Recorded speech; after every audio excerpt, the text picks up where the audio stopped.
দেশে পরিচিত মুখ টিকটকার প্রিন্স মামুন ওরফে আব্দুল্লাহ আল মামুনকে ফের গ্রেফতার করেছে পুলিশ। রাজধানীর ভাটারা থানায় গত বৃহস্পতিবার তাকে গ্রেফতার করা হয়। বিষয়টি নিশ্চিত করেছেন ভাটারা থানার ওসি মোহাম্মদ রাকিবুল হাসান। রাকিবুল হাসান বলেন, বিজ্ঞ আদালতের ওয়ারেন্টের ভিত্তিতে আজ ভোরে প্রিন্স মামুন ওরফে আব্দুল্লাহ আল মামুনকে গ্রেফতার করা হয়েছে। লায়লা জানিয়েছেন, মামুন গ্রেফতার হয়েছে এটা সত্য, তবে কোন মামলায় তাকে গ্রেফতার করা হয়েছে আমি নিশ্চিত নই। ওর বিরুদ্ধে অনেক মামলাই চলমান রয়েছে। এর আগে গত বছর জুন মাসে রাজধানীর ক্যান্টনমেন্ট থানায় লায়লার দায়ের করা ধর্ষণের মামলায় তাকে গ্রেফতার করা হয়। তারপর প্রিন্স মামুনের বিরুদ্ধে লায়লা আক্তারের মামলা খারিজ করে দিয়েছিলেন ট্রাইব্যুনাল। মামুনের বিরুদ্ধে সাইবার নিরাপত্তা আইনে অনলাইনে মিথ্যা, বিভ্রান্তিকর ও মানহানিকর তথ্য প্রচারের অভিযোগ করেছিলেন লায়লা।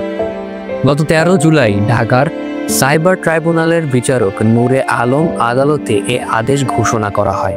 সংবাদ মাধ্যমে এ তথ্য নিশ্চিত করেন সংশ্লিষ্ট ট্রাইব্যুনালের বেঞ্চ সহকারী জুয়েল মিয়া। তিনি বলেন, সাইবার নিরাপত্তা আইন বাতিল করে সাইবার সুরক্ষা অধ্যাদেশ জারি করা হয়েছে।